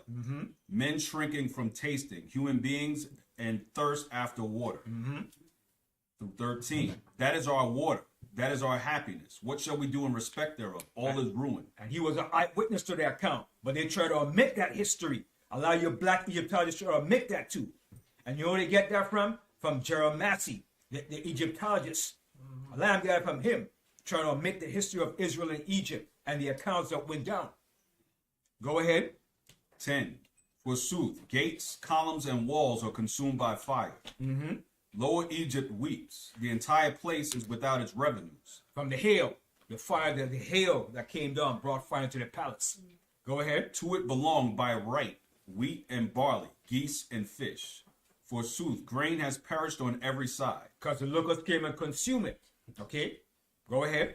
Forsooth, that has perished which was yesterday seen. The land is left over to its weariness, like the cutting of flax. Let me skip down. 5 and 5. All animals, their hearts weep. Cattle moan. See, that was the plague of the cattle against the god Hathor. Go ahead. Behold, cattle are left astray, and there is none to gather them together.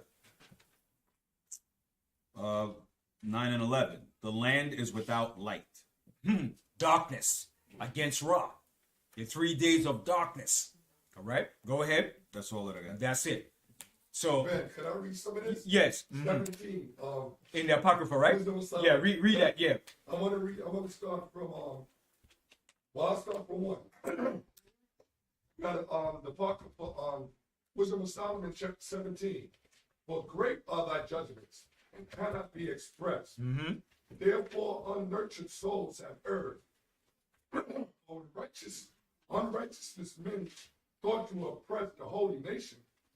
They being shut up in their houses, the prisoners of darkness, and fed with the bonds of a long night, lay here exiled from the eternal providences.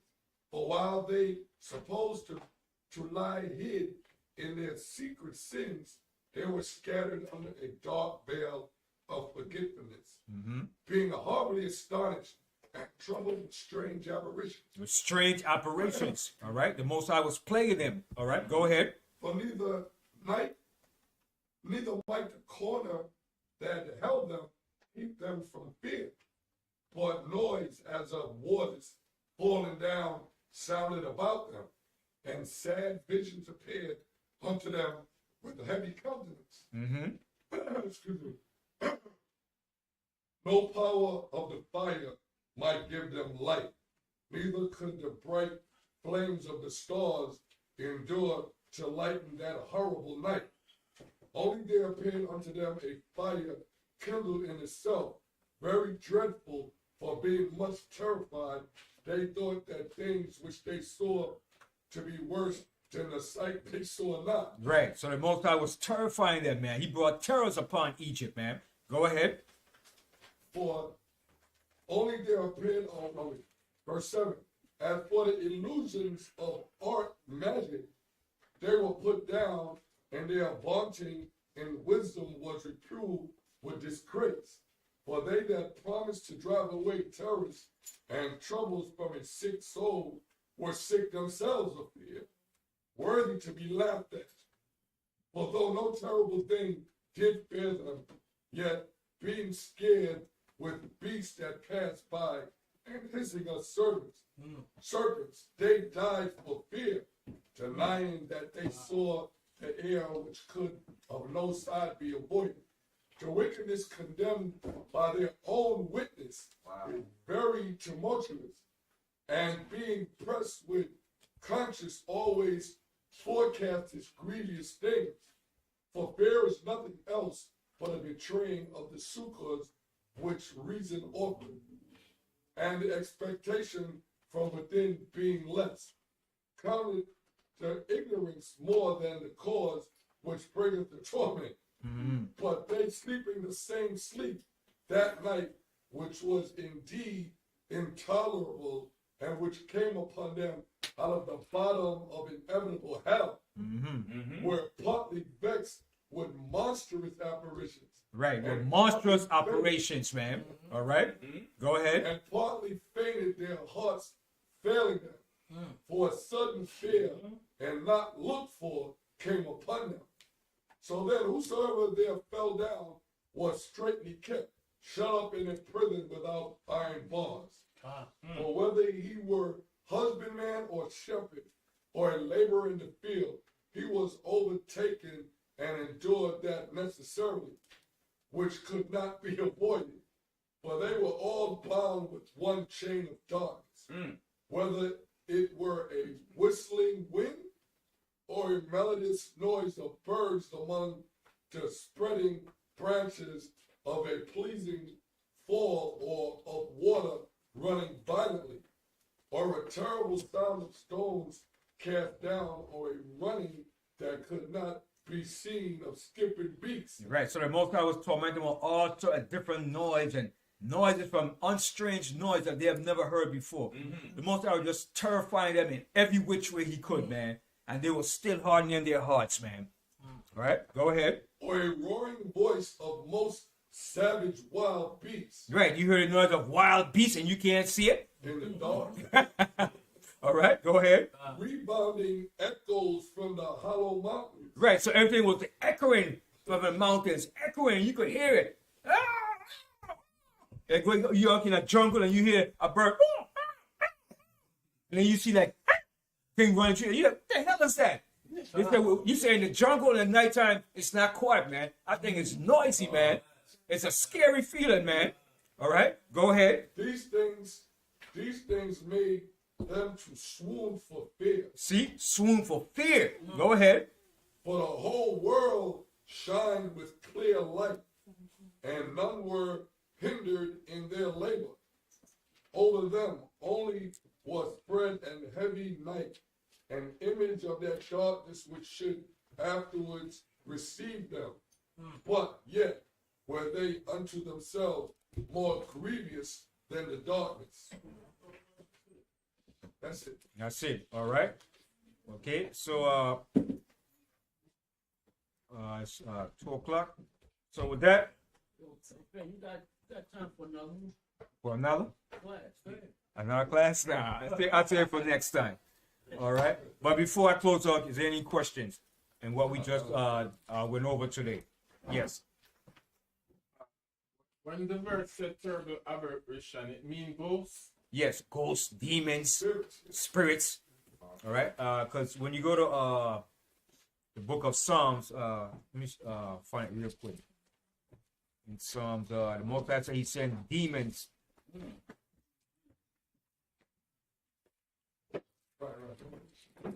From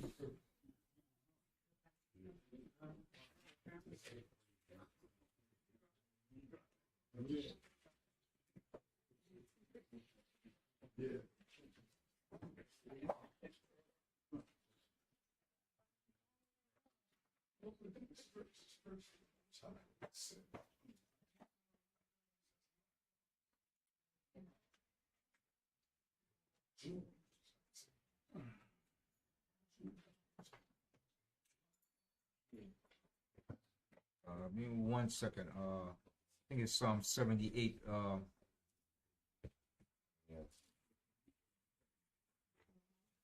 You know, let's see, it's an evil spirits. 49. 78, 49. Yeah. Psalm 78:49. Psalms chapter 78 and verse 49.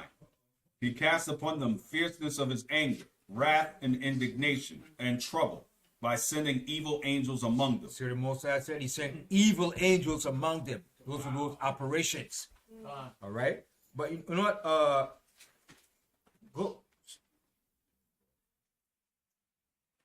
Go back up here and read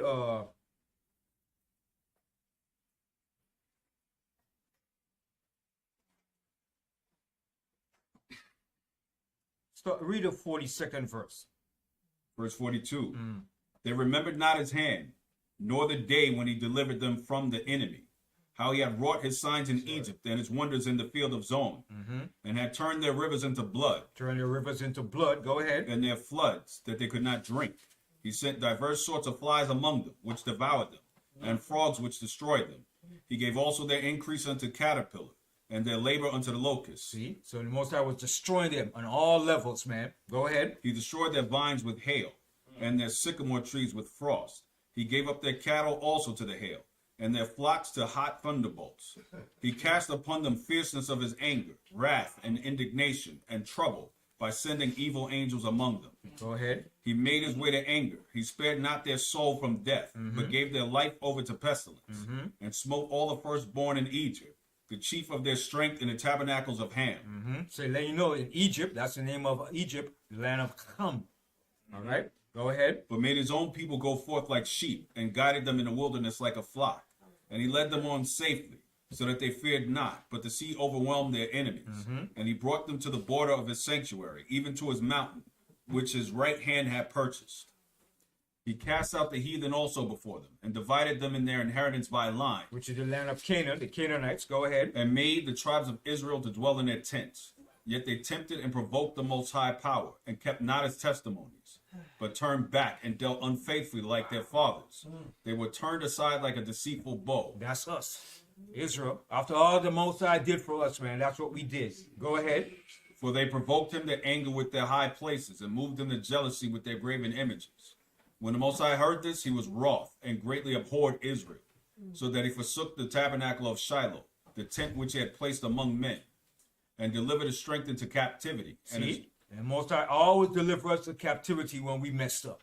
That was our punishment. Go ahead. And his glory into the enemy's hand. He gave his people over also unto the sword, and was wroth with his inheritance. The fire consumed their young men, and their maidens were not given to marriage. Their priests fell by the sword, and their widows made no lamentation. Then the Most High awakened as one out of sleep, and like a mighty man that shouteth by reason of wine. And he smote his enemies in the hinder parts, and he put them to a perpetual reproach. Moreover, he refused the tabernacle of Joseph, and chose not the tribe of Ephraim, but chose the tribe of Judah, the mount of Zion which he loved. Right, and that's who the Most High chose, but chose the tribe of Judah, the mount of Zion which he loved, to be his representation. All right, go ahead. And he built his sanctuary like high palaces, like the earth which he hath established forever. He chose David also his servant, and took from him the sheepfolds. And from following the ewes with great young, he brought him to feed Jacob his people, and Israel his inheritance. So he fed them according to the integrity of his heart, and guided them by skillfulness of his hands. Right, the skillfulness of his hand. So we see what the Most High did for us all throughout our history, and what he did to our enemies. All right, so we have to be thankful and reflect back on our history and see what the Most High have done for us, and what caused us to be in this condition as a people, and what's the end result of what the Most High is going to do for us and against our enemies. So with that, anybody have any questions before I close out? Yes. Yeah, so it would be logical to, like in Egypt, Most High gave us Goshen, correct? Mm-hmm. Now, on this side of the equation, he will have to make another Goshen on this side, correct? Similar, more or less, yeah. Yes. A temporary place of refuge and protection. Yeah. Because Jacob's trouble is coming next. Oh, yeah. It's coming next. Our people, they experienced it. Jacob's trouble came into two parts. When we were brought here as slavery, and the ending part of Jacob's trouble, which is going to be pure hell, man. Oh, yeah. All right? Our people ain't crying out yet. They ain't crying yet. Okay? But when all hell break loose, when no food shortage, high price of getting food, gas, and it's coming. When that hit, then you know Jacob's trouble is in. Our people ain't crying and complaining. They're living good. They're enjoying the luxury of Egypt. You don't hear them crying out. Wait till they can't get no food in the supermarket. And they start robbing and trying to get food. Then you know Jacob's trouble is going to hit in. Because you know our people love to eat. And when you go to a regular supermarket, you can't get food. You know something is up. Then you know it's going to be a problem. Okay? So we're approaching Jacob's trouble yet. Because right now, the system ain't start killing us yet. They ain't beheaded us yet. You understand? The Most High said they're going to start to afflict us, man. Some of us is going to be martyred for Yahushua. We're going to lose our heads. That hasn't happened yet. That's right. You understand? And on top of that, with the Ukraine situation, look how they did the Hamites over there. Yeah. Right? You understand? They turned out. Yeah. So the Most High said they're going to start to afflict us. Most High said they're going to start going after those that do what? Keep the commandments of Yahushua. All right? Let me get it real quick. I'm going to show you. When this start to happen, you know Jacob's trouble. Let's go to the Apocrypha. I'm going to show you. In 2nd Ezra. When this start to happen, you know you're in Jacob's trouble. All right, go to Second Ezra. The 15th chapter, and actually the 16th chapter. The 16th chapter, and start from the 70th verse. This is going to be the time of the tribulation of Jacob's trouble. That's right. Second Ezra chapter 16 and verse 70. For there shall be in every place and in the next cities a great insurrection upon those that fear the Most High. So you see that? A great insurrection upon those that fear the Most High. What does that mean? They gonna come after us first. They come against those that fear the Most High, keeping the commandments. Because they're going to see, wait a minute now. Damn, they are the Israelites. It's their God that's doing these things. So they're going to start to what? Attack and persecute us now. They're going to say, you the problem. All right? They're going to put their focus and attention against us. Read that verse again. Verse 70. For there shall be in every place and in the next cities a great insurrection upon those that fear the Most High. That's Jacob's trouble. Go ahead. They shall be like madmen, sparing none, but spoiling and destroying those that fear the Most High. See? So why are you going to spoil those that fear the Most High? Because it's that time. If anything, you're supposed to do it against those that don't fear the Most High. But it's going to be done to those that fear the Most High, because that's the time of Jacob's trouble. All right? Go ahead. For they shall waste and take away their goods and cast them out of their houses. Then shall they be known who are my chosen. See? Then you shall be known who are my chosen. Go ahead. And they shall be tried as the gold in the fire. And that's how you're going to be tried in that time. You're going to be tried then as that gold in that fire. So that's when Jacob's troubles hit in. We haven't seen that yet. But when it comes, you know it's Jacob's trouble. All right? Go ahead. Hear, O my beloved, saith the Most High. Behold, the days of trouble are at hand. See, the days of trouble are at hand. Go ahead. But I will deliver you from the same. But we're going to be delivered from it. Not all of us is going to go through, but some of us. But the Most High is going to deliver us out of it. Okay, go ahead. Be ye not afraid, Don't neither be doubt. afraid. The Most High said, don't be afraid or doubt.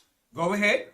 For the Most High is your guide, For the Most High is our guide. Go ahead. and the guide of them who keep my commandments and precepts, saith the Most High power. Let not your sins weigh you down, and let not your iniquities lift themselves up. Okay, so you see that? So when this happened, that's Jacob's trouble. Okay? Then Yahushua tells you in Matthew, let's go to that real quick. I'm going to close up Matthew 24.